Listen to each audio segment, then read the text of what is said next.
com muito gosto, muito prazer que estamos aqui a começar um projeto novo, interessante, que é o nosso podcast Arquitetos. E quem nos ouve, quem nos vê, pergunta o que será Arquitetos. É um programa destinado apenas a arquitetos? Será ou não será?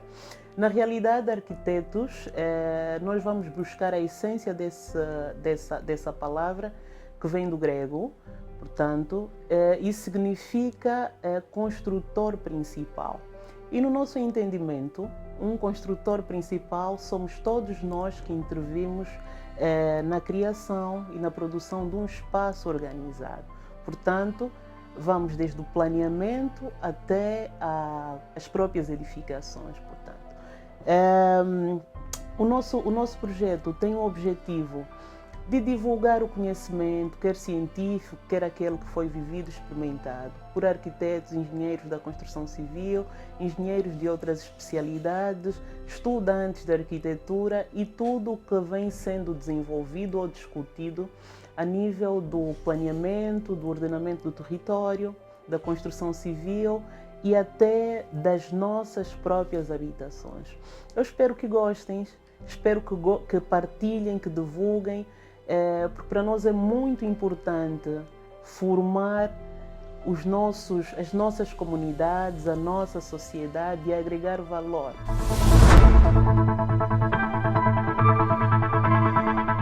Este é o nosso programa 001, né? E o convidado que nós trazemos hoje é alguém muito especial, que desperta apresentações. Portanto, eu vou ler aqui um bocadinho da biografia do nosso convidado.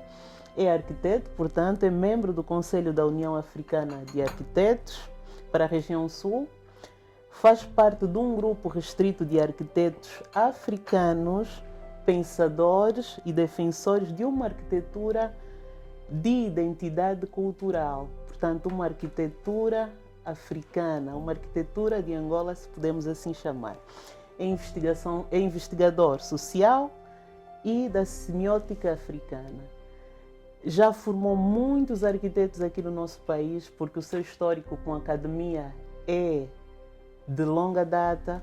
É alguém que tem experiência profissional, coordenou o seu gabinete de arquitetura e hoje assume um papel de grande importância naquilo que é a dinâmica da arquitetura.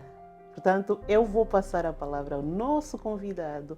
Ele vai se auto-apresentar e desde já agradecer a sua presença. É um prazer, é uma honra estarmos aqui diante do bastonário da Ordem dos Arquitetos. Seja bem-vindo. Muito obrigado. Nós é que agradecemos pelo convite. Nos sentimos bastante honrados por ser o primeiro. E talvez também deixar aqui uma bênção de sucesso para o programa. Do ponto de vista da apresentação, eu sou arquiteto. Formei-me primeiro no antigo Macarenco, naquela altura em que era muito duro. Quando terminei, fui à Faculdade de Engenharia fazer arquitetura. Mas era importante dizer que quando terminei o ensino, a 8ª classe, fiquei na dúvida se fizesse construção civil ou jornalismo. Porque tinha boas notas para seguir jornalismo e boas notas para seguir disciplinas mais técnicas. Tanto da fase dura da formação. Exatamente. Do rigor. Exatamente. Da época do rigor. Exatamente. Então eu acho que depois de terminarmos a formação em 2006, 2007, fomos convidados a fazer parte da Ordem. Na altura, fomos convidados para ser o homem das relações internacionais, ainda no mandato do primeiro bastonário, o arquiteto Gameiro. E logo depois, ele terminou o seu mandato e o arquiteto Vítor, que se candidatou a presidente, convidou-nos para ser secretário-geral. Então, temos uma noção do que é a Ordem, como é que ela funciona, quais são os seus anseios, as lutas que tiveram para chegar até o dia de hoje. E decidi ser bastonário para dar uma outra pincelada, e empurrar a carroça do desenvolvimento dessa instituição. Eu particularmente conheço a Ordem, portanto andava ainda no 2º ano da arquitetura. Exatamente. E eu sempre tive a preocupação, porque via lá fora, me formei em arquitetura em Portugal, e via, pelo menos em Portugal, a existência de uma ordem enquanto uma entidade que regula a profissão. Exatamente. Então, desde a minha formação e como quis exercer em Angola, a minha grande preocupação era conhecer a ordem, se existe, como é que estão organizados. E eu lembro-me que fui recebida pelo Lionel. Exatamente. Ainda atrás da escola, né? Correto. Exatamente. E foi interessante saber que em Angola havia uma ordem, que afinal, quando regressaria para Angola, estaria enquadrada, Exatamente. defendida, né? Os meus direitos. E também podia depois, também com a carteira, trabalhar de facto em Angola, que é uma das condicionantes para um arquiteto, um urbanista. Trazer aqui a temática da ordem, para mim, Celestino, é de grande importância, porque é importante, primeiro, que o profissional da arquitetura e urbanismo perceba que é importante estar enquadrado numa ordem, como se faz, de resto, em todas as outras profissões. Exatamente. Por outro lado, a sociedade também precisa perceber que o profissional da arquitetura está enquadrado nesta instituição. Exato. Né? Que no fundo cria normas, regulamentos, do ponto de vista da ética até profissional. Exatamente. Mas eu ia começar também por uma questão que eu gosto sempre de perguntar a qualquer profissional: o que é que levou a estudar arquitetura? O prazer pelo belo. Pelo belo. Primeiro, o prazer pelo belo, e segundo, a vontade de resolver os problemas dos outros. Eu desde muito cedo dei conta que com a arquitetura podemos resolver muitos problemas. E eu me candidatei a isso para também resolver problemas. E que tal conseguiu? Não, eu vou resolvendo, em primeira instância vou resolvendo, e também é preciso criar uma consciência de resolução de problemas para os outros arquitetos. Eu posso dar um exemplo muito simples. Às vezes a gente viaja de carro e vê aquelas mamás a venderem frutas à beira da estrada. Elas arranjam uns pauzinhos, criam uma sombra e lá fazem o seu negócio. Será que os arquitetos não podem pegar aqueles mesmos materiais, dar uma estética e contribuir para o turismo e para o conforto daquelas senhoras? É desta maneira que eu acho que se podem resolver problemas. Sem colocar o governo, porque às vezes queremos tudo atirar para as mãos do governo. E eu acho a proatividade do profissional. Sim, a proatividade, a criatividade e a capacidade de pensar que o arquiteto é como se fosse um médico da cidade. Se a cidade estiver doente, as pessoas vão ficar doentes. Então nós é que temos que partir para a solução, apresentar soluções e ser proativos. Aqui para os nossos ouvintes, para os nossos espectadores, né? Eu queria que nos ajudasse a perceber, para quem nos ouve, e não perceba o que é de facto uma ordem, o que é que pode dizer-nos a respeito disso, da ordem, como é que podemos... Geralmente as profissões liberais têm sempre uma ordem, que é a instituição que congrega, que une todos os profissionais daquele ramo e cria uma regulação, controla os profissionais do ponto de vista ético e deontológico, tem que dar formação para que eles tenham sempre uma reciclagem ao longo do tempo, né? E também faça a sua inscrição com base em certos requisitos. Né? Um dos problemas que nós temos em Angola é que, como estamos em Angola, muitas pessoas pensavam que a Ordem dos Arquitetos de Angola não cumpre requisitos para inscrever os seus associados.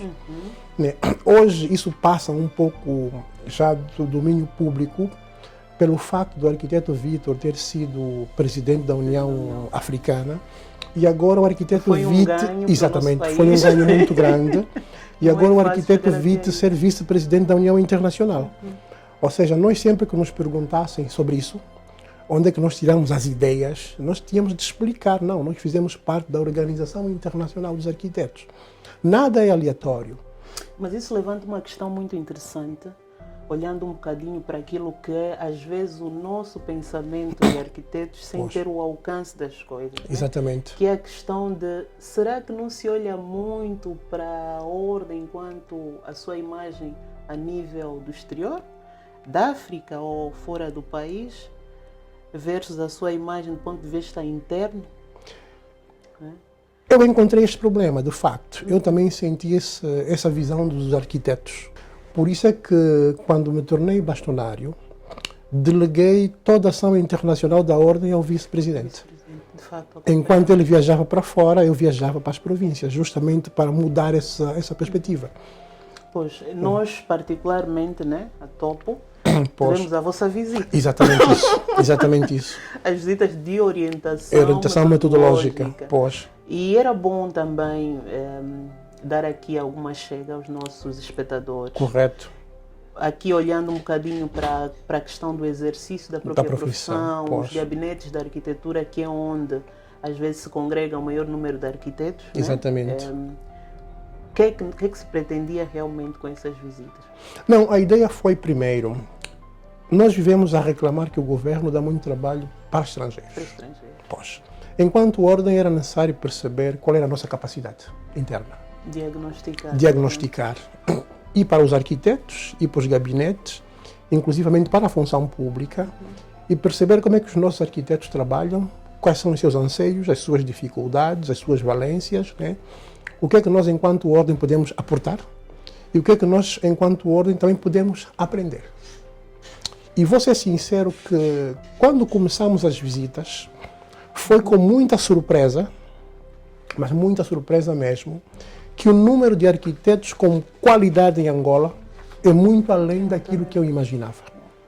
Nós temos arquitetos com muita qualidade. Qual é o nosso grande problema? Primeiro, divulgação. A divulgação. Nós temos que divulgar. Os gabinetes de arquitetura fazem muito pouco marketing. Se tu vais para a internet e clicas arquitetos angolanos, vão aparecer poucos. Então, eu acho que essa dimensão, nós, enquanto ordem, estamos a preparar para dar formação aos arquitetos. Como é que eu me apresento como arquiteto para o mundo? Para que o mundo perceba. Para a sociedade, para o mundo, como sim. é que o nosso espectador vai perceber que existe ali um arquiteto que tem de facto, qualidade, que pode resolver o seu problema. Isto é um grande problema também, porque as pessoas às vezes têm em mente que contratar um arquiteto é algo muito chique, muito caro. Muito chique, muito Se calhar caro, muito- quase impossível, quase impossível. não acessível aos bolsos comuns. Exatamente, numa realidade em que, do ponto de vista de capacidade financeira, Pois. a maior parte da população não dispõe de grandes recursos. Olha, vou parafrasear o presidente Lula da Silva. O dinheiro circula na mão do povo. Circula na mão do povo. Qualquer um que faça uma habitação, né, gastou recursos. Mesmo que o tenha gasto ao longo do tempo, mas gastou. E também é possível falar com um arquiteto para pagá-lo ao longo do tempo. Agora, também depende como é que o arquiteto faz a aproximação ao cliente. Porque também pode dizer, olha, tu podes pagar em 2, 3, 4 ou 5 prestações. E facilita completamente a compreensão e daquela barreira que se cria entre o cliente e o arquiteto. Pois. Mas dessas visitas, quais foram as principais conclusões? Não, Seria interessante. primeira conclusão, nós precisamos ter uma estratégia de grupo. Sim. Ou seja, um arquiteto que está em Benguela e um arquiteto que está em Luanda, naquilo que estão a fazer de trabalho tem que existir algum ponto comum, alguma base. Porque, como é um arquiteto inscrito, tem que receber noções de ciências científicas, noções de ética, noções deontológicas. Eu acho que essa questão da ética, Nós estamos tem muito a ser feito. Tem muito que se diga. E muito que se diga. Um outro aspecto muito importante dessa estratégia é, nós estamos num contexto de um país chamado Angola, que do ponto de vista da economia, da cultura, tem problemas específicos. E era para nós importante que os arquitetos se alinhassem nesse país. Eu não posso estar em Angola, mas a trabalhar como se estivesse na Venezuela. Eu tenho que olhar para o meu território, olhar para a minha população, a sua cultura, exatamente. Então, um dos aspectos da orientação metodológica é essa estratégia de grupo. Primeiro aspecto. Segundo aspecto, pensar que quem é a nossa população? Quem é o nosso grupo-alvo? A quem é que nós temos que resolver os problemas? É tipo, eu estou na cidade de Luanda a dar uma volta e tal, e vejo uma senhora Momoila passar. O que é que o arquiteto conhece daquela pessoa? Como é que vive? Como é que se alimenta? O que é que se alimenta? Quais são os anseios? Nas abordagens que eu faço, Pois. também eu reflito um bocadinho nisto. O Exatamente. conhecimento do contexto Exatamente. é de extrema importância. Exatamente. Porque nós às vezes, e quando eu digo nós, eu digo também eu mesmo, às vezes caímos nesse erro de generalizar as coisas. Exatamente. Sem conhecer de facto a essência das coisas. E aqui, por exemplo, na sua apresentação, na questão da semiótica. Né? Exatamente. Acho que também essa investigação influencia um bocadinho Sim. essa metodologia Sim. ou essa forma de pensar enquanto Também. líder da organização, Também. Né? Da ordem. A nossa abordagem tem sido um pouco muito mais até aprofundada, em que nós dividimos essa abordagem em dois aspectos. Primeiro é a questão estética. A questão estética, o que eu posso dizer sobre isso? Quando um popular qualquer vê alguém vestido com roupa africana, dá logo conta que essa pessoa está vestida com roupa africana. Aqui a pergunta que fica para os arquitetos e para a população, o que é que faz perceber que aquela roupa é africana? É africano. Por que razão eu, quando olho para um edifício, não consigo também identificar que esse edifício é africano? O que é que falta nos arquitetos para colocar essa dimensão? Então nós ensinamos isso, é a semiótica, a dimensão estética. Há um outro aspecto que é muito mais profundo, que a gente chama das dinâmicas espaciais. O que é uma dinâmica espacial? Como é que eu, enquanto africano, me movimento no espaço? Vamos imaginar, Jamila, tu estás numa cozinha. Como vivencia o espaço? Como vivencia o espaço? Okay. É toda uma experiência mística, às vezes. Vamos imaginar que tu estás numa cozinha e vais fazer o funge. O funge é um alimento africano. Às vezes tem aquela cadeira. Exatamente. Cadeira de madeira. Exatamente. Exatamente. É fácil né? se aperceber que as cozinhas ocidentais não estão preparadas para a nossa gastronomia. Eu que sou arquiteto e vou fazer uma cozinha enquanto projeto, eu penso que comidas vão ser confeccionadas aqui. Vamos cozinhar o quê? O funge, o lombi, a quizaca e etc. Então, para cozinhar a quizaca e o funge, como é que deve ser a cozinha? Essas são as dinâmicas espaciais. Por isso é que na maior parte das nossas cozinhas, quando alguém quer cozinhas convencionais, entre aspas, alguém quer fazer o funge, tem que ir à busca de uma cadeira lá no canto, né? Como se o funge fosse o primo emprestado da cozinha. Então, no fundo, aqui a ideia é chamar a atenção aos arquitetos que nós estamos a vir de um processo de colonização, né? Onde as nossas comidas, os nossos hábitos e costumes foram banidos. Então, as pessoas passaram a ter vergonha de ter a nossa cultura.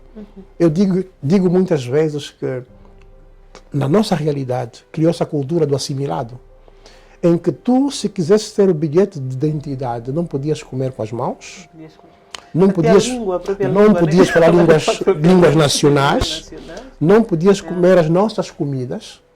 Inclusivamente, isso foi um pouco mais violento, que havia um fiscal que de segunda a sexta ia para as casas verificar se vocês estão mesmo a comer como assimilados ou não. E se encontrasse alguém a comer o funge, era banido, não teria o bilhete de identidade. E eu digo, isso é importante porque hoje em dia ficou ainda uma memória disto, a tal ponto que vários angolanos só comem funge ao sábado e ao domingo. E eu digo às vezes aos meus alunos, cuidado, se vocês conhecerem alguém que só come funge ao sábado e ao domingo, avisem que o fiscal do colono já não passa, já não vai passar. Podem comer o resto da semana. Exatamente. O fiscal já não passa. Agora, é importante que os arquitetos se apercebam dessa dimensão para depois dar uma resposta para as pessoas e para a população. Por isso é que os nossos populares, a nossa população, quando compra uma habitação, a primeira coisa que faz é fazer uma cozinha lá fora. Mas eu aqui, dentro dessa ideia que fala, há duas questões. Primeiro, ao arquiteto, exatamente, enquanto, eu até digo, um servidor público, correto, social, exatamente, né? Que tem que construir essa ideia, dentro de si aplicar. Exatamente. Então tem que haver aqui um pensamento de como é que esses gabinetes da arquitetura, os projetistas, exatamente, vão materializar essas ideias nos seus processos de projeto, de pensamento do espaço. Exatamente. Por outro lado, tem também a sociedade. Correto. Que às vezes exige um tipo de projeto, ou um tipo de habitação, ou o que for. Que não vai de encontro à sua própria realidade. Portanto, essa questão... Por isso é que o arquiteto deve ser pedagógico nesse aspecto. Né? Vamos imaginar as casas do Zango, ou do Nova Vida. Quem comprou, modificou para se adequar à sua própria realidade e cultura. E quando nós vamos tentar perceber que realidade é essa é a essência africana. Primeiro, uma cozinha lá fora. Dizem que é a cozinha da empregada. Mas na realidade é a cozinha para fazer o funge, o lombi, a quizaca, a muamba, porque são comidas com muito cheiro. Muito cheiro. Que dentro de casa aquele cheiro vai invadir a sala de estar. Então é uma essência africana, mas como ninguém está a traduzir isso terra a terra, já não percebem muito bem o porquê que o fazem. Quase que a casa do angolano poderia ser o quarto, a sala, a casa principal. Yeah. E nós vemos essa estrutura organizacional de organização Da de aldeia. espaço nas aldeias. Exatamente. em que O onjango, a zona de estar tem aberta. a zona do cozinhar, que é no Exatamente. exterior. Tem a zona da higiene, que também é no exterior. E Exatamente. os espaços de descanso, Logicamente de isso. dentro de casa. Logicamente Quase isso. que esse modelo é que tem que ser. Não, é um modelo. Eu tive uma bela surpresa numa conferência que estive da União Africana de Arquitetos, em que um dos arquitetos que foi presidente da União Internacional convidou o grupo todo para uma recepção em sua casa, e lá fomos. Uma mansão, diga-se de passagem.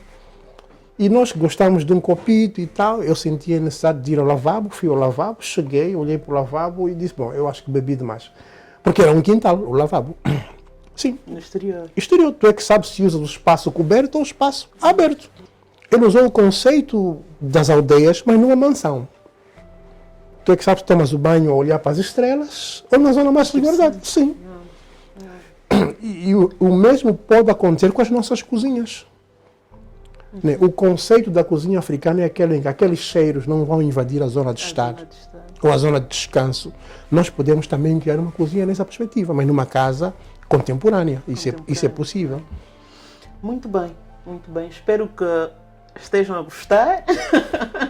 Aqui a abordagem terra a terra, para vocês perceberem a dinâmica do profissional da arquitetura, do arquiteto. Portanto, em suma, o arquiteto é alguém que está aqui para servir. Exatamente. E algo muito interessante a reter deste início de conversa com o bastonário da Ordem dos Arquitetos, o arquiteto Celestino Chitonho, né?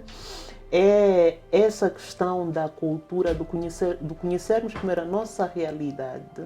Exatamente. Eu, enquanto arquiteta, perceber a nossa realidade, a nossa cultura, a nossa essência e promovermos projetos que se adequam de facto àquilo que é a realidade. Exatamente. Agora, se estivéssemos a falar da Ordem dos Arquitetos em números, atualmente como é que nós estamos? Nós estamos que é para o público também ajudar a perceber Sim. o que é que ele vai encontrar se por acaso decidir bater a porta da Ordem por uma ajuda para um projeto. Exatamente. Estamos a falar de quanto? Nós estamos com 1.788 inscritos atualmente, dos quais 445 são mulheres. 445 são mulheres. Dos 1.788, sim. Mas já cresceu bastante. Quando nós chegamos à Ordem, enquanto bastonário, o acesso à Ordem era só preparar a documentação e fazer a inscrição. Eu sou dessa época. É verdade, isso facilitou bastante, mas também criou menos atratividade para entrar para a Ordem. Como era muito fácil, eu dizia, não me inscrevo. Quando der, assim, me vou inscrever. Então nós chegamos e decidimos que não, vamos parar. Vamos parar porque sentíamos que há associados que entravam sem conhecer o que é a instituição. Quais são os seus documentos, o código de ética, deontologia profissional, etc, etc. Ou seja, era inscrever-se sem perceber o que é aquilo. E depois complicavam a vida da própria instituição, porque não conheciam. Atropelavam os códigos de ética e deontologia sem perceber que estão a atropelar, né? Porque não havia uma maneira que os forçasse a ler os documentos. Então nós decidimos, chegamos, acesso gratuito terminou, vamos colocar um exame de acesso. Para além do exame, vamos tentar colocar outra modalidade que é a formação e depois o estágio. O que é que nós sentimos com esta medida? O interesse pela Ordem aumentou. Dá a impressão de ser aquela moça que dá sim a toda a gente. E ela depois fica menos atrativa. Não, menos atrativa, como dá sim a toda a gente. Dos critérios de acesso. Pelo menos a Ordem dos Arquitetos em Portugal, estamos a falar das realidades mais próximas. Sim. o Conselho de Arquitetos e Urbanistas do no Brasil, Brasil exatamente. também tem critérios muito Lógico. semelhantes, portanto É lógico. não é algo É lógico. alheio. Não é àquilo algo que do outro temos. mundo. O que se passou Penso que as foi... outras ordens também, por cá em Angola, Sim, de advogados, também, entre outros, também, passam por testes, ou também. seja, o critério é mesmo... É mesmo este. E é importante que isso fique claro, né? O critério da qualidade do Logicamente. profissional. Logicamente. Porque intervir numa habitação, intervir no território, exige também a questão da responsabilidade. É verdade. É preciso É verdade. pautar-se por regulamentos, É pela verdade. ética da profissão, É como verdade. lidar com... Depois, matérias tão sensíveis. Para mim, a questão de projetar uma habitação, projetar um território, são questões de muita sensibilidade, de muita responsabilidade também. É verdade. Um dos motivos dessa estratégia foi que os que aprovassem no exame recebem logo uma formação antes de entrar. No fundo, é começar um processo de formar os arquitetos, né, criar uma consciência mais apurada sobre a sua própria responsabilidade, enquanto médicos da cidade, né, e pessoas que têm que dar resposta aos problemas que a população vive. Né. É assim que, desde 2020, temos tido várias sessões de outorga de carteira profissional em que há a formação. Anteriormente, pela via de entrada gratuita, não era possível. Nós conseguimos fazer isso. Era só entrar. Era só entrar. Embora o nosso objetivo hoje é formar também os arquitetos que já estão inscritos há bastante tempo. Mas eu estou-me a lembrar do início desse processo. Foi bem mediático. Bem mediático, turbulento. Mesmo porque dentro... Primeiro, alguns não estavam habituados que passaria a existir essa exigência. Né? Exatamente. Eu mesmo falo de mim, porque eu primeiro gosto de analisar a mim mesmo. Eu andei aí uns bons anos sem pagar as cotas. Sim, confesso. Exatamente. Porque a dada altura, apesar de ter percebido a importância da ordem, pronto, estava noutras atividades, achava que exatamente. Não, isto um dia vou lá regularizar. Exatamente. Até que comecei a fazer um trabalho mais público, a fazer projetos, e aí eu pensei, não posso estar a fazer isto, estar a falar de arquitetura, tenho que estar legitimada, tenho que cumprir com as minhas obrigações enquanto associado. Mas de facto que foi um processo muito... É doloroso quando nos vão ao bolso, para ser sincero. Geralmente quando a gente tem que ir para o bolso... Mas até não digo só o ir para o bolso. Primeiro é mesmo as pessoas de repente depararem-se, agora eu tenho que fazer teste. Exatamente. Eu tenho que estudar os regulamentos, as leis, as normas. Tenho que estudar as normas. Isso afinal não era assim como se pensava. E há sempre uma resistência para o rigor. Exatamente. Né? Nós, infelizmente, temos estado a vir de uma cultura meio deixa andar. É verdade, é verdade. Agora, quando se coloca aqui alguns critérios de balizamento, de facto Mas disse algo que eu achei muito interessante, valorizou mais de facto o arquiteto, porque quando eu assisto, vou vendo aí nas redes sociais os colegas, os recém-encartados, exatamente. a divulgarem as suas outorgas, fazem-no com muita alegria, muita Não, é verdade. Primeiro porque a nossa lei diz que só é legal, enquanto arquiteto, quem estiver inscrito. Primeiro aspecto. Ou seja, muitos arquitetos a exercerem de modo ilegal. Depois a ordem decidiu combater o exercício ilegal. E é um combate que está a ser até na função pública. Nem é só para os arquitetos liberais. Ou seja, um arquiteto que trabalha numa administração também tem de estar inscrito. E também tem que pagar cotas. Então é difícil criar esse tipo de consciência. Principalmente porque quando ele não pode fazer projetos porque está na administração, mas ele esquece que ele exerce em nome do Estado. Então nós temos que passar esse tipo de consciência. Depois, uma outra fase da passagem de consciência é explicar à população que deve contratar arquitetos legais. Esse é outro problema. Porque algumas administrações já estão a cumprir aquilo que a lei diz. E até aqui há o papel, quando diz é importante contratarem arquitetos legais, há aqui um papel importante que a ordem também exerce, que é de mediar possíveis conflitos também. Exatamente. Né? Entre um cliente Exatamente. e um arquiteto, Exatamente. por exemplo, alguém que vai solicitar o serviço. Exatamente. Então daí a importância também, Exatamente. é uma questão de autoprotegerem-se também. Né? E não só, e tem acontecido muitas vezes que nós recebemos queixas de arquitetos que não estão inscritos. Ou seja, fez um projeto com um cliente, criou um contrato ou não, e o cliente não se sentiu satisfeito pela qualidade apresentada. Quando nos chega a queixa, demos conta que aquele indivíduo não está inscrito. Quando é um arquiteto inscrito, a ordem tem sobre ele o rigor da ética e deontologia profissional. Se for um não inscrito, não se pode fazer nada. É um criminoso. Mas isto está a levantar, convenhamos que está a levantar muitas questões, porque pelo menos daquilo que é o contexto geral que eu vou abordando com alguns colegas que estão por se regularizar. Exatamente. Às vezes acham que as medidas são muito pesadas, devia haver ali... O meio termo. Nem digo meio termo, um prazo, um momento em que ele vá se regularizar. A ordem está a pensar de facto, por exemplo, nessas questões, como é que colegas que, por exemplo, estão com cotas por pagar, que estão há anos sem pôr os pés na ordem para se legalizarem, né? Já estão ilegais, não estão a cumprir aquilo que é o regulamento. Como é que a ordem está a pensar para essas pessoas? Porque às vezes eu noto que há um receio. Exatamente. Não, é para a minha dívida já acumulou 10 anos. A ideia que nós colocamos já há 2 anos para cá, a ordem está a aceitar um pagamento parcelar para quem tem dívida. Ou seja... Não um perdão da dívida. Não um perdão, porque já se discutiu isso numa assembleia e não se aceitou o perdão.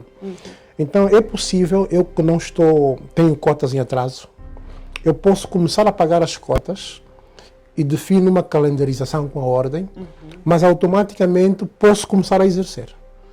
Mas há esse compromisso. Essa foi a metodologia que eu usei quando voltei à casa-mãe. Sim, isso é possível para todos. Isso está a ser feito. Foi, pronto, como já tinha acumulado uma dívida de... Acho que eram 3 anos, já não me lembro. Exatamente. Na altura, a coisa do... Arquiteto com 8 anos, 10 anos. Então, o que é que eu fui fazendo? Fui lá, negociei, fui pagando paulatinamente. Exatamente. Até que consegui regularizar. É possível fazer. Isso é possível fazer. Eu noto que tem havido esse receio, de facto, dos colegas chegarem-se à ordem. Exatamente. A minha dívida não vou conseguir passar. Talvez também, enquanto ordem, talvez tenhamos que divulgar mais essa possibilidade. Sim. Talvez seja isto. Se calhar não está a ser bem divulgada.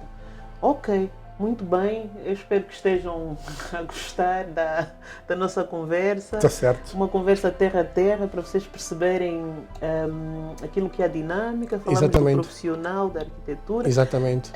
Se tivéssemos de resumir o modelo de profissional que a ordem defende nos seus critérios para a nossa sociedade, qual é o modelo? Qual é o posicionamento dos gabinetes da arquitetura? Qual é a postura que os arquitetos deviam tomar de forma prática? Ok. Há um documento que é a Carta do Ensino Universal da Arquitetura, que foi feita pela Unesco, a União Internacional dos Arquitetos. Elas dizem que o arquiteto deve ser generalista. Primeiro aspecto. Ou seja, eu tenho que ter capacidade de fazer uma pequena guarita e também pensar a cidade. Ao mesmo tempo, eu tenho que saber sair do micro para o macro. Né? Essa é a primeira premissa. A segunda premissa é, eu tenho que ter instrumentos como as ciências sociais para perceber o contexto onde estou. Ou seja, eu não vou chegar numa aldeia e vou colocar um mercado com tomadas de internet quando não há internet por lá. O arquiteto tem que ter essa capacidade de pensar isso. Pensar no contexto em que se insere. Um outro aspecto importante que nós já começamos esse processo na nossa ordem, com as palestras sobre políticas públicas da arquitetura e a própria orientação metodológica, eu, enquanto arquiteto, posso empregar a gente, indiretamente. Se eu fizer um projeto e colocar determinada técnica construtiva que a população pode resolver, vamos contratar populares para pagar aquele serviço. E vamos fazer com que a economia seja circular. Eu prefiro dar um exemplo muito mais prático que as pessoas entendem. Nós, quando fizemos o CAN de futebol em Angola, em 2010, vários empresários decidiram fazer resorts para receber as equipas de futebol e etc. E alguns tiveram a ideia de fazer aqueles resorts com aquele tipo de cobertura que se vê muito na Namíbia, no Botsuana, no Zimbábue, etc. Exatamente.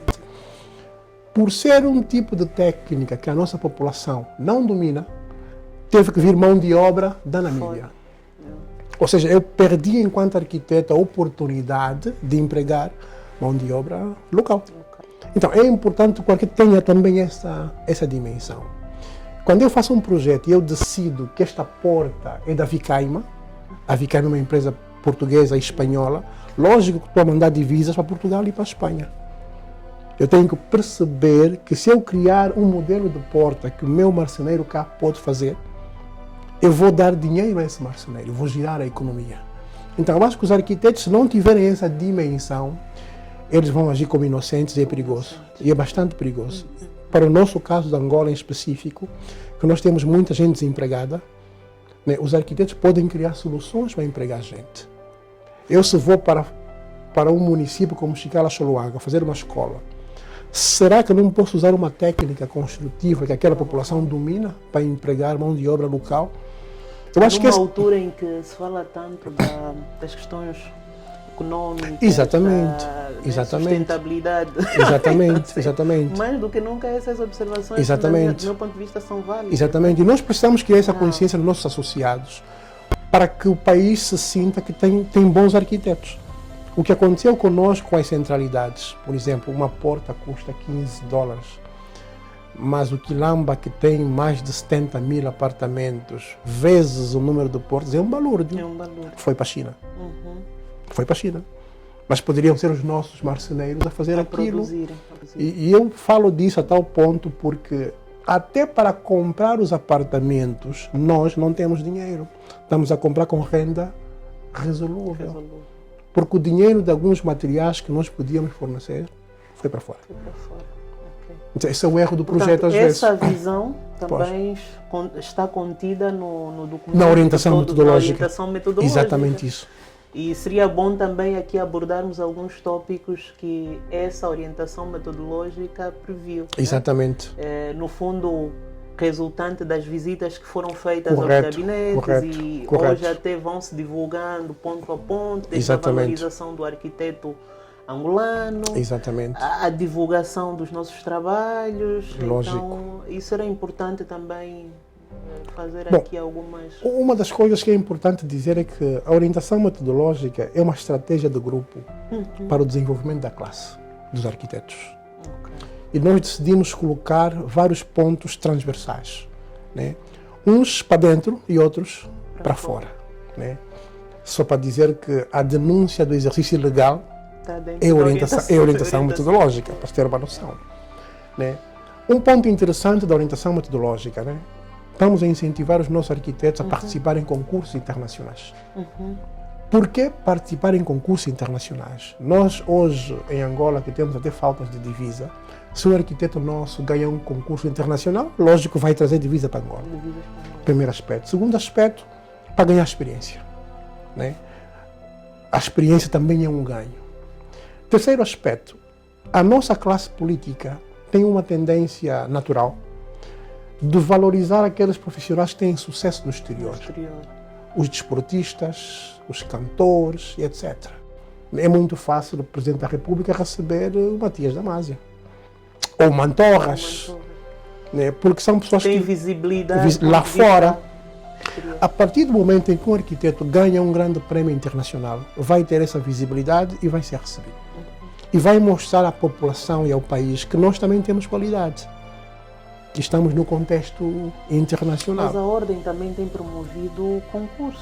Não? São muito incipientes. Não, a ideia que nós temos é... Seria interessante também promovermos... Sim. A ideia é, como nós estamos colocados nas plataformas internacionais da arquitetura, a União Africana, a União Internacional e etc., sempre que existir um concurso internacional, divulgar para os arquitetos. E cada um poder participar.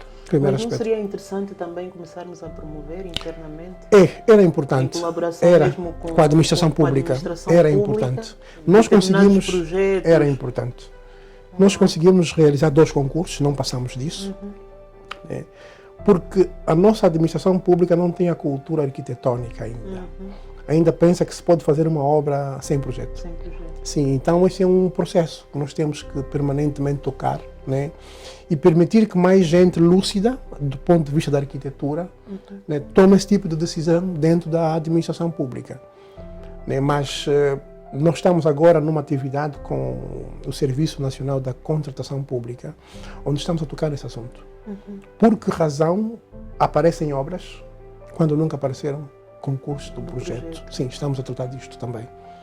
Seria interessante porque eu vejo ali uma oportunidade aqui, agora olhando para o setor da administração pública, Exatamente. de encontrarmos acolhimento para o trabalho, né? A prestação de serviços dos associados. É verdade. O problema aqui é que o concurso público do projeto melhora a qualidade, das soluções arquitetônicas, de certeza. E até pode baixar o custo. Pode baixar o custo. Sim. Exatamente. Então, isso nós temos que transmitir para o país, né? Mas também de modo pedagógico. Nós temos que educar a Angola para a arquitetura. Esse é um processo. Começando por nós mesmos. Por nós, pelos próprios arquitetos. Eu acho que a escola primária em Angola já devia ter noções de arquitetura e saneamento básico. A criança já tinha que perceber o que é o esgoto, o que é que eu coloco no lava-loiça, o que é que eu coloco numa sanita, na rua. O que é uma casa, logicamente. não é só aquelas sim. coisas. Isso já era importante colocar no sistema de ensino. Isso iria facilitar depois que os jovens, mais lá para frente, já tivessem uma noção básica e mínima do que é arquitetura. Assim. Porque, vou dar um exemplo, eu há tempos visitei uma escola que não tinha casas de banho. Eu pensei, meu Deus, não é possível. É sério, quer dizer, não tem casa de banho. Uma escola. Ou seja, naturalmente estamos a deseducar. Sim, me deu vontade de oferecer a casa de banho para essa escola. Não tem casa de banho numa escola primária. Não é possível. Não é possível. Sim, é tal educar para a arquitetura que nós precisamos fazer. Ou seja, nós estamos num processo de país onde não temos só que criticar, mas também temos que trazer soluções. Então, eu acho que os arquitetos deviam colocar este pensamento na mente. Nós temos que trazer soluções para a nossa área, porque ela é muito específica. Mas, olhando para aquela perspectiva que eu falei do receio, as pessoas têm, a sociedade tem receio de se aproximar. Eu até, às vezes, costumo dizer, valoriza-se o arquiteto enquanto uma figura. Exatamente. Eu sou arquiteto e arquiteta. Mas depois, do ponto de vista de aproximação com a comunidade, parece que há ali uma barreira. Vou dar um exemplo. Vou sentindo isso. Vou dar um exemplo daquilo que fizeram os advogados. Né? Os juristas chamam de patrocínio judiciário. Ninguém vai a julgamento sem arquiteto. Sim, mesmo que não tenha capacidade de... Sem advogado, no caso? Sem advogado. Okay. Mesmo que não tenha capacidade de pagar advogado, é o Estado que paga. Tão simples quanto. E nós colocamos essa ideia no Estatuto do Arquiteto da Função Pública. Eu sou popular, tenho meios precários, quero construir. Por que razão não pode aparecer um patrocínio arquitetônico que permita que eu tenha uma casa condigna, não seja precária, para que eu viva com saúde? Vivendo com saúde, não vou transmitir doença a outras pessoas. Cidades doentes, cidadãos lógico, e o Estado paga um mínimo a esse arquiteto. Nós já colocamos essa ideia há bastante tempo, né? Porque até vivemos uma experiência que no primeiro mandato do presidente Lula no Brasil se tentou, né? Até existe uma lei. Portanto, essas ideias não são loucuras. Há países não. O Brasil começou a modificar várias favelas. Que é o FODIAB, né? Que, por exemplo, é uma parceria com o Estado e promove muitos projetos sociais a nível da favela. Exatamente isso. Porque chegou-se à conclusão que a ideia que nós tivemos cá durante algum tempo atrás era uma zona precária, vamos partir tudo e fazer novo. Não há dinheiro que chega. Não há dinheiro que chega. É mentira. Mas isso já é consensual, pelo menos, né? Que não é possível partir tudo. Então é ir melhorando esses assentamentos. Foi a experiência que o Brasil teve, acho que vai retomar agora outra vez com o CODAP. Muitas favelas foram reabilitadas. Sim, é verdade. Situações muito pontuais, Exatamente. E os arquitetos eram pagos pelo Estado. Nós poderíamos fazer esse ensaio. Agora, nós precisamos educar as pessoas para a arquitetura. É necessário que as pessoas percebam que se eu tiver uma zona desordenada, em que há charcos de água, etc., vou ter doença. Eu até olho para um aspecto muito interessante, que do ponto de vista mesmo da arrecadação do Estado, Pois. influencia se tiver uma zona Também. mais organizada, onde Também. eu possa Também. organizar o Também. cidadão, ter ali os serviços básicos. É verdade. Também o Estado tem algo a ganhar, né? É verdade. Ele ganha aí alguma arrecadação. Nós somos um pouco vítimas, eu digo isso em voz baixa, do petróleo e dos diamantes. E dos diamantes. Yeah. Quando os governantes pensam que no petróleo e nos diamantes resolvem seus problemas, não ligam tanto o resto. Então aquele 2.000, 1.000 da arrecadação de um município, Não faz falta.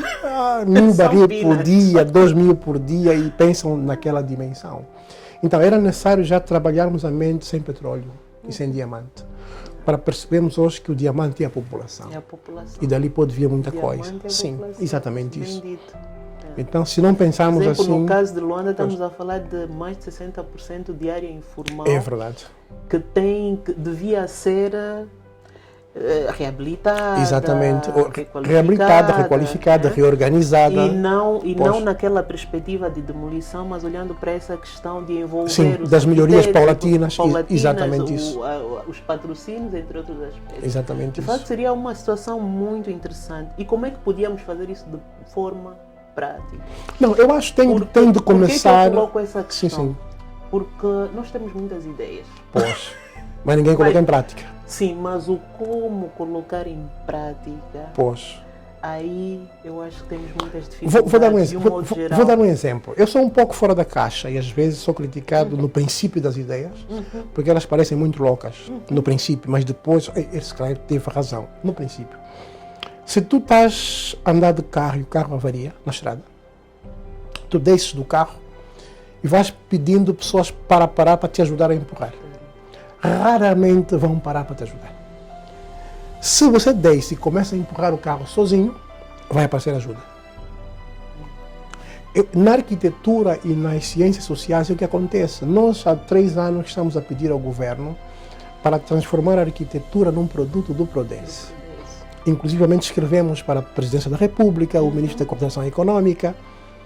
Não nos ligaram. Só agora é que o governo decidiu colocar uma medida que está no nosso documento, que as obras públicas têm que ter material local. E já falamos disso há 3 Está a anos. ser amplamente difundido. Lógico, isso é nossa ideia enquanto ordem, faz parte da orientação metodológica.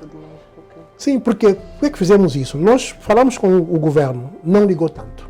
Mas na prática, como é que nós colocamos numa realidade em que temos poucas indústrias? Não, tem que começar pelo projeto. Pelo projeto, ok. Nós não temos poucas indústrias. Nós temos pouco conhecimento das indústrias que existem cá dentro. É outra coisa. É diferente. Então começaríamos por fazer esse levantamento. Exatamente que indústrias isso. existem, Exatamente qual a sua isso. capacidade A ordem já começou a fazer de esse trabalho. Muito bem. Sim, já começamos a fazer esse trabalho. Inclusivamente a ideia era de trabalharmos com as indústrias para passar a sua fabricação no modelo de desenho, ou CAD ou BIM, que seria mais uma fonte para empregar arquitetos ou desenhadores. Sim. Então eu acho que há iniciativas que temos nós a começar. A começar. Sim. Eu também sou daquelas pessoas que pensam assim, não vale a Pois. pena esperar se cada um fazer algo. Exatamente. E sobretudo se o fizermos, começarmos de É forma verdade. organizada. É verdade. Existe uma ordem, É verdade. existe a ordem dos engenheiros, É a ordem verdade. dos arquitetos. Se começarmos É verdade. aos poucos ir fazendo Exatamente. alguma coisa, naturalmente essa metáfora Exatamente. do carro, Exatamente, é verdade. seguramente. Mas eu tenho visto que desse ponto de vista há muitas iniciativas, temos colegas com estudos interessantes. Sim. Às vezes com essa visão também, estou-me a lembrar dos colegas que têm feito algum trabalho de levantamento dessas áreas informais e tal, Sim, sim. com soluções, mas Pois. que às vezes do papel Não, o problema é quando eu faço um levantamento de uma área informal, depois quero transformar aquilo em negócio. em negócio Não vai avançar. não vai avançar. Não. Se eu arranjar uma ONG, Ou seja, para essas Uma- realidades a função tem que ser pura e simplesmente social. sim, o negócio vai surgir. Vai surgir. Sim. Eu acho que deve ser essa a ideia. Porque quando dão conta que é negócio, há quem bloqueia logo. E em África bloqueia-se muita coisa. Eu até acho que não é só quem bloqueia, a própria coisa impera pela natureza Lógico. de não ter um objetivo Exatamente. real, social, que é o pois. social. A Né? resolução de um problema da Porque população. Quando é um assunto que não tem ali grandes ganhos, é muito mais fácil de realizar. Exatamente. É muito mais Exatamente. fácil, porque não se colocam barreiras, Exatamente. às vezes mesmo entre sócios. Né? Exatamente. Por exemplo, eu e o arquiteto estamos a desenvolver um projeto. Pois. Se o foco for só Ganhar dinheiro. ganhar dinheiro, algures no caminho vamos chocar. É verdade. É E verdade. se for uma coisa que nós assim, não, isso aqui é um auxílio que nós vamos dar ali. Exatamente. Mais fácil a coisa. Depois eu acho que um outro aspecto importante para os arquitetos, nós estudamos arquitetura e depois nos esquecemos de outras áreas da vida. Há vezes que eu tenho uma ideia, mas tenho que chamar alguém de outra área para fazer aquilo andar. Fazer aquilo andar. Alguém ligado às ciências Network. sociais. Logicamente. Alguém que vai chamar ONGs, alguém que vai chamar aquela cota das empresas petrolíferas que dão para questões sociais e aquilo avança, só pode ser assim. Sim. Yeah. Agora, se guardarmos o projeto como se fosse nosso e não da coletividade, lógico, vai entrar. Logicamente. E a Ordem tem alguma visão para esse tipo de projeto? Nós, quando estivemos Seria no Brasil, interessante, quando né? fomos Porque- ver a realidade do Brasil, Porque o Conselho de Arquitetos e Urbanistas do Brasil, eu sei que eles desenvolvem também Sim. projetos sim, sociais. também.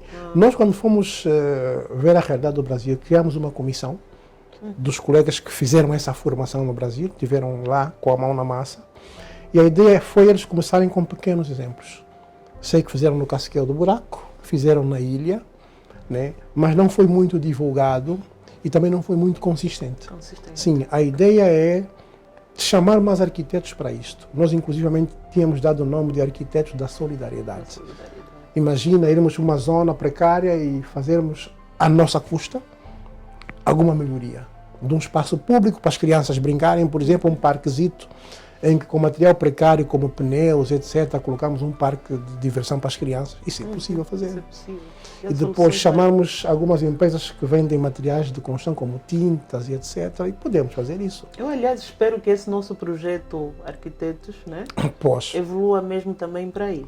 Pelo menos É é um dos possível. sonhos que nós temos. É possível. Em parceria com a Ordem, com Exatamente.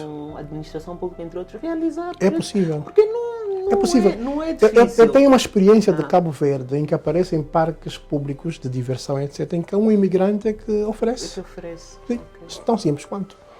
E as crianças têm ali um lugar para se divertir, para socializar. Sim. E nós, há várias zonas de Luanda e de Angola que necessitam daquilo. Há um ponto que há bocado falava que eu acho que também vale a pena regressarmos a ele, Pois. que é o custo do projeto. O custo do projeto. Nós estamos numa realidade, né? Por exemplo, vamos falar, por exemplo, da questão de Luanda específica, em que temos Exatamente. grande parte da população com poucos recursos, cuja preocupação maior ainda é saciar a sua fome, ter o que comer, Exatamente, ter o que comer, ter o que exatamente. vestir. E eu às vezes digo que até mesmo a forma como a nossa população vai construindo a sua habitação Pois. é com poucos recursos. Hoje construo um bocado, amanhã vou construir outro bocado e Exatamente. assim sucessivamente. Como é que nós, os profissionais da área, podemos agregar valor Pois. para essas comunidades? Imaginemos que eu, Jamila, Pois. sou alguém que a minha casa somos 15, por exemplo, né? Exatamente. As dificuldades não são poucas, Correto. mas ainda assim tenho o sonho de Ter uma construir boa a minha casa. ter uma Pois. casa, pelo menos com as condições básicas Exatamente. para vivermos bem. Não estamos a falar de uma mansão, mas ter um quarto ventilado, Pois. uma sala do ponto de vista térmico confortável, entre outros aspectos. Como é que nós arquitetos podemos nos posicionar? Pois. Relativamente Como a isto. que a sociedade pode vir ao nosso encontro? Está certo. Para, no fundo, quebrar aquela questão do o arquiteto ser uma profissão de elite. E cobrar caro. Que eu, para mim, acho que não somos isso. Exatamente. Não somos isso. Não, deixa pensar da seguinte maneira. Né? Já na era colonial, havia um documento chamado Instruções para o Cálculo de Honorários de Projetos de Obras Públicas. Era uma espécie de instruções como é que se cobra um projeto para os diferentes níveis. Né? Numa linguagem terra a terra, eu vou dizer assim, Se eu puder gastar 10 mil kwanzas para construir uma casa, posso pagar 1000 para o arquiteto. Ou seja, pelo menos 10% do meu investimento total é para pagar o projeto. Para pagar o projeto. Pois. Nessa perspectiva, quanto maior for o projeto, menor é essa percentagem. Sim. Eu acho que fica mais fácil explicar ao munícipe dessa maneira. Se vais gastar... Mas agora, a questão maior é, o munícipe não faz contas. Não programa, não faz conta, não programa que vou gastar X. Primeiro porque não tem as ferramentas para o fazer. Por isso né? é que na nossa orientação metodológica já entra que o arquiteto deve fazer projeto com estimativa de custo. Mas eu olho para a questão ainda do cidadão comum. Não, independentemente de ser um cidadão por exemplo, comum. Este cidadão comum já tem uma ideia de que ir ter com um arquiteto é desnecessário. É desnecessário, sim. Porque vão me cobrar um valor que eu não tenho. E definitivamente não tenho. Este é o princípio que essa pessoa tem. Mas a ideia aqui e depois ele ainda diz o seguinte. Eu não consigo construir uma casa de uma só vez. De uma só vez. Já não tenho o custo de quanto é que ela custaria. Exatamente. Já tenho receio de me aproximar ao arquiteto. E o agravante de que vou construindo com os recursos que vão surgindo. Porque eu também não tenho previsão de quando é que esse recurso surge. Está a ver a dimensão do problema, né? Mas aqui eu coloco isso em duas vertentes. Primeira, o arquiteto tem que ter uma estratégia de aproximação ao cliente. Né? Temos que comunicar melhor. Sim, isso é a comunicação. Mas para além da comunicação, já vem uma empatia. Já é diferente. Eu tenho que ter uma estratégia de aproximação. Independentemente do tempo que o cliente vai levar para fazer a casa, eu devo perceber que, no princípio, se eu tiver uma abordagem com ele e conseguir colocar aquele esboço no papel, transmiti-lo ao longo do tempo, quanto é que ele poderá gastar para aquilo. Primeiro aspecto. Segundo aspecto... Ele não vai desistir. Não, ele vai ter noção do que está a fazer.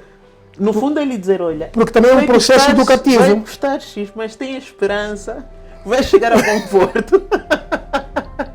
Daqui a 1, 2, 3, 4... Sabendo o valor... Ou seja, tem que transmitir também alguma esperança. Logicamente, sabendo o valor ou não a partida... Alguns podem desistir. Exato, é verdade. Que seja uma habitação. É verdade. Por exemplo, se estivermos a falar de um custo por metro quadrado, imagina que estamos a falar de uma habitação que custa aí uns 10... Uma 10 coisa mil dólares. Muito básica mesmo, 10 mil dólares. Pois. E tu lhe dizes assim, olha, vai custar 10 mil. O equivalente a 10 mil dólares. Exatamente. Ele fica assim, puxa, eu nunca vou conseguir ter esse valor assim à cabeça. É a tal aproximação que falo. O que se passa é, ao longo do tempo, ele consegue pegar os 10 mil. Só que ele também precisa perceber isso. Que ele consegue. Pois. Porque isso também já é educação. Mas será que nós podíamos, por exemplo, partir de uma abordagem, né? Em que, por exemplo, ele tem... fazer um esboço rápido. Sim. E fatiar mesmo... Por etapas. O modelo. Sim, porque até o processo construtivo... Fazer primeiro este quarto, exatamente, com esta sala, exatamente, poderás gastar X. Exatamente. E dividindo isto por cada mês... Exatamente. X. Imaginemos que eu vendo jinguba na rua ou Pois. Eu dou esse exemplo porque há uns anos atrás tive uma experiência muito interessante com uma senhora que vende bombom e jinguba. E perguntei-lhe quanto é que ela faz por dia. Exatamente. E ela disse-me que fazia cerca de 17 mil kwanzas por dia. Ok. Não é mau se multiplicar pelos 22. Sim. Apesar que nem tudo é lucro, né? Mas sim, mas ela dizia que tinha aí um investimento de 5 mil kwanzas. Exatamente. Que era o quilo de jinguba e o cacho de banana que normalmente iam comprar ao mercado. Exatamente. Então, olhando ali para tirar o táxi, tirar o valor do investimento, sobrava ainda alguma coisa. Tanto é que esta senhora disse-me que construiu uma casa. Exatamente. Uma e depois uma outra, que inclusive pôs em arrendamento. Exatamente. Ou seja... Ok, boa abordagem. Então, eu posso chegar a essa pessoa, olha, dos seus 17 mil kwanzas, que por mês dá isso, tirando a comida, tirando o transporte, tirando o material, sobra disso. Consegue, por exemplo, fazer esse plano, comprar X blocos de cimento. Correto. Dar umas a planta... Olha, Janila, e como é que ele me paga? Como isso, você vai dizer, podes me pagar? Exatamente, isso, a mim, tanto. Por cada etapa, pode pagar o 10%. Por exemplo, 1000 kwanzas? Lógico, 2000 o percentual.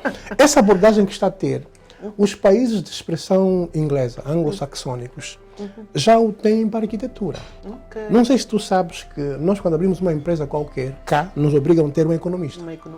Mas quando é um gabinete de arquitetura, obrigam a ter um medidor orçamentista. Porque o arquiteto não pode fazer nenhum desenho sem dizer quanto custa a construir. Só que isso tornou-se cultura a tal ponto que até o nosso governo faz construções que não sabe quanto é que custa. Resultado, depois não acaba. Então, essa cultura passou para a população. Eu começo a fazer uma casa, nunca tenho noção de quanto é que custa. Vocês estão a construir há 10 anos. Lógico. O dinheiro todo empatado. Lógico, porque aí. não apareceu um arquiteto logo no princípio para dizer vais gastar tanto. Uma previsãozinha. E essa previsão ajuda a planificar. Sim. Okay. Por isso é que isso hoje é orientação metodológica para os arquitetos. Então, uma abordagem com uma senhora que venda o bomboas, exatamente, que é para darmos esperança. O seu caso não está perdido. Não está perdido. Vai conseguir construir. Vai conseguir em X tempo. Em X tempo. E também vai conseguir pagar ajudar a fazer isso. Logicamente. Pode ir à ordem e lá também tem uma lista de arquitetos que poderão ajudar. A tomar as melhores opções, inclusive. As melhores opções. E no fundo a abordagem deverá, para os nossos colegas, a abordagem tem que ser essa. Um outro aspecto que nós precisamos repensar é nós hoje precisamos usar materiais que sejam nobres, mas baratos. Hoje em dia surgiu a moda do cimento, microcimento ou cimento queimado, que já se usa há muito tempo. Eu acho aquilo lindíssimo. Mas sempre se desprezou. Mas ainda eu deixo de comprar o ladrilho ou o mosaico e faço algo com aquilo e fica mais barato. Então, eu acho que os arquitetos deviam também colocar essa estratégia quando dão conta que o cliente tem pouco poder de aquisição. Sim. Eu não vou pedir um muniz para comprar soleiras em mármore se não tem capacidade de o fazer. Não vai pôr lá um janelões. Logicamente, temos que ter soluções para isso. Tem que ter soluções. Pois. No fundo é adequar aqui a nossa realidade. Exatamente. No fundo aqui a nossa conversa é para convidar não terem medo de contratar um arquiteto. Arquitetos, diz engenheiros, logicamente, essa aproximação. Logicamente. Porque eu pelo menos defendo que a arquitetura é uma função social. Não, tanto que nós social. Temos dito que a arquitetura é também um bem de primeira necessidade. Sim. Então, o objetivo também aqui do nosso programa é mais do que a comunicação para arquitetos, pessoal da área, é as nossas populações. Para fora, desde perceberem como é que podem fazer as suas casas, os seus sonhos, as situações até mais complexas, de perceberem os fenómenos que vão desde o planeamento urbano até a própria edificação. Exatamente. Porque o que tem acontecido na nossa sociedade é que surgem temas mediáticos, mas depois há uma lacuna na qualidade da comunicação, do esclarecimento. A eu, Jamila, que não conheço nada da construção civil. Exatamente. E noto que até causa um pânico, causa uma aflição. Estou a dar um exemplo concreto que foram as questões dos edifícios que começaram a ruir, né? Isso para mim, por exemplo, que não sou da área técnica, se eu não fosse da área técnica, ficar isso aqui, vamos todos morrer a qualquer momento. Não, aqui, por isso é que os profissionais deviam perceber o contexto em que se vive. Né? E nós, enquanto arquitetos, devemos aconselhar que a manutenção de imóveis deve ser política pública. Buscar um profissional qualificado também deve ser política pública. E depois, o projeto, quando é bem feito, ajuda o processo de manutenção. Nós temos que incutir essa mentalidade, não só nas populações, como também na própria governação. Isso é bastante importante. No fundo, é a sociedade. É a sociedade. Nós temos que educar para a arquitetura. Eu costumo dizer, até a criança lá no pré-escolar. Exatamente. É de extrema importância. Muito bem. E agora, do ponto de vista da Angola, de um modo geral, quais são os principais desafios do ponto de vista da arquitetura, urbanismo, aquilo que é a nossa área de conhecimento? Enquanto bastonário quais são os desafios que diga, pronto, efetivamente nós temos que começar a trilhar caminhos nessa direção? Uma das questões que a Ordem já tentou resolver é tirar a Ordem de Luanda. E centralizar. E criamos os conselhos provinciais em Cabinda, em Benguela, no IS. A ideia é termos também no Ambo, Malães, no Namibe, na Huila, para que se perceba que a ordem é nacional. E a discussão dessa temática da arquitetura, urbanismo, da qualidade de vida também é nacional, não é só para Luanda, primeiro aspecto. Segundo aspecto, tal como disse que a arquitetura é também um bem de primeira necessidade, o governo deve pensar e ter isso como sua tese, que todas as populações de Cabinda ao Cunene, do mar ao leste, necessitam da arquitetura. Primeiro aspecto. Há um outro aspecto muito importante, que é a questão do urbanismo. Eu, às vezes, ouvi falar de 5 mil casas. Depois já são 5 milhões. Fico assim assustado. Onde é que fica o urbanismo? Sim, estão a falar de números. Confesso que eu também às vezes Exatamente, fico assusto. E eu tenho dito que o urbanismo é a máxima aproximação dos serviços à população. Nós precisamos perceber essa dimensão. Ou seja, há uma criança num determinado lugar, ela tem que ir à escola a pé, em 15 minutos, ou 20. Se houver um problema de saúde, temos que ter um posto primário para atender a pessoa, naquela localidade.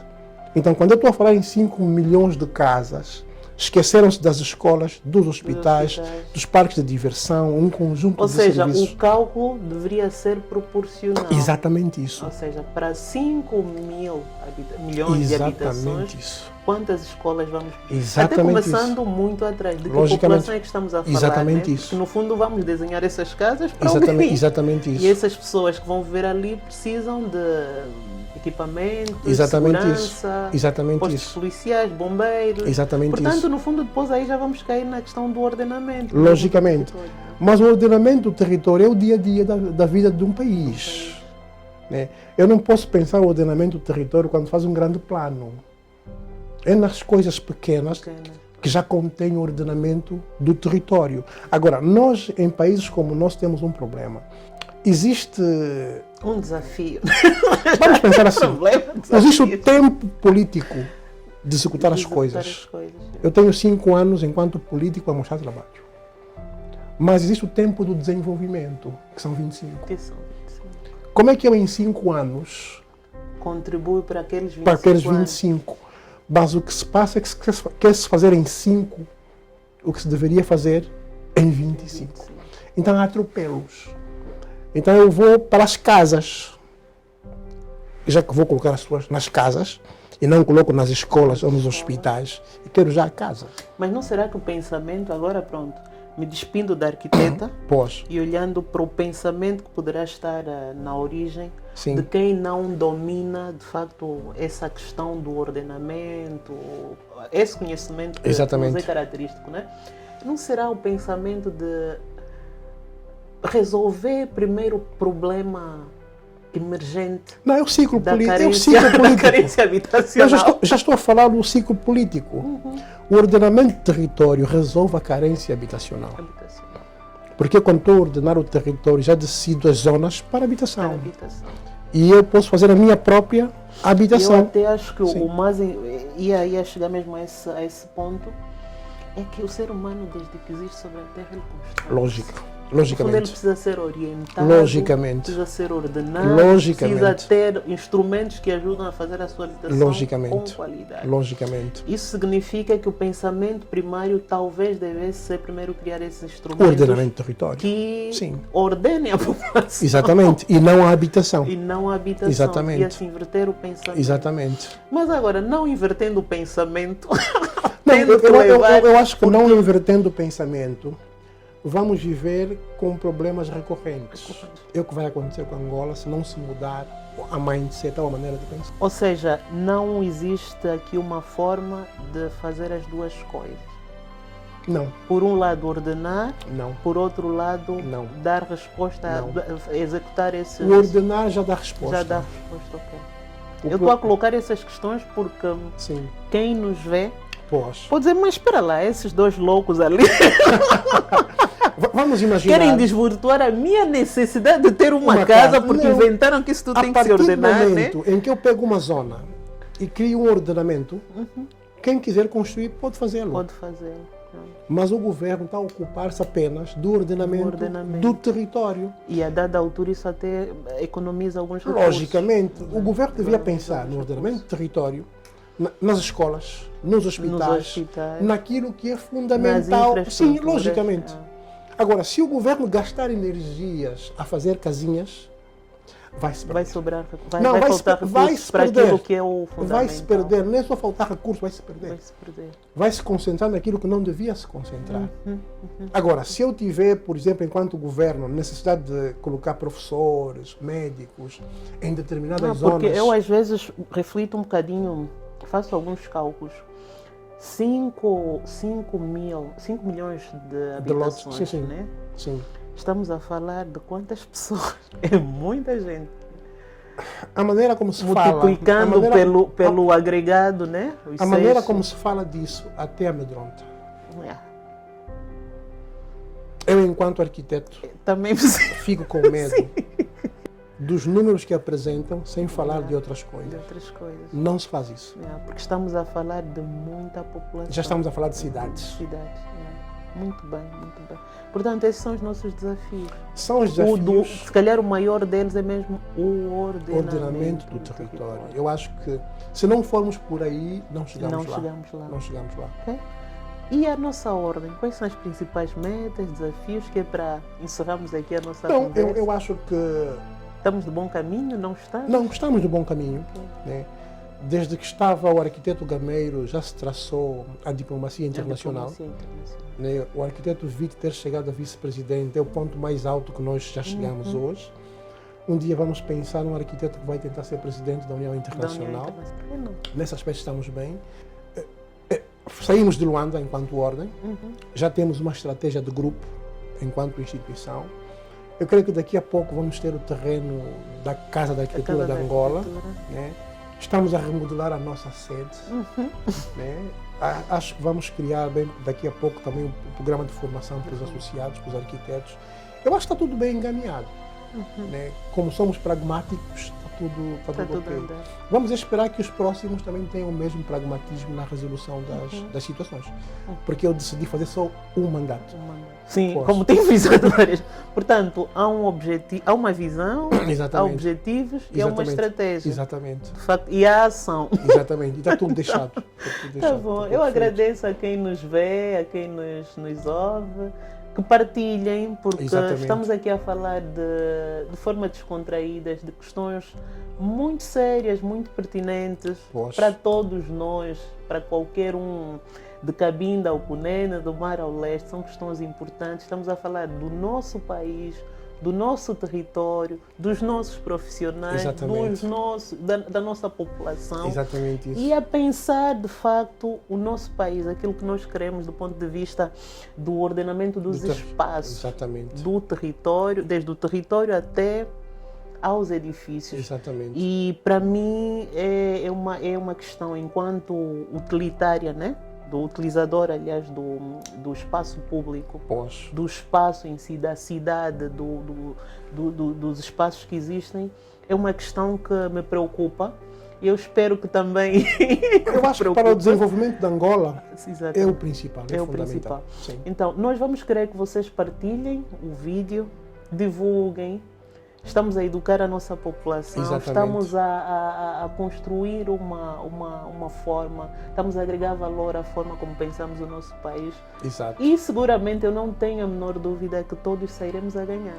Eu penso que sim. Exatamente. Muito obrigado. Muito obrigado, eu que agradeço. Seja bem-vindo. Eu que agradeço. Temos um outro compromisso, essa é a primeira abordagem, veio aqui nas vestes de bastonário, mas vamos convidá-lo para abordar, para conhecermos também o arquiteto, aquilo que tem feito do ponto de vista profissional. Tá certo. Eu achei muito interessante o esboço que mandou sobre a pesquisa que tem feito. Não vou abordar muito sobre a pesquisa.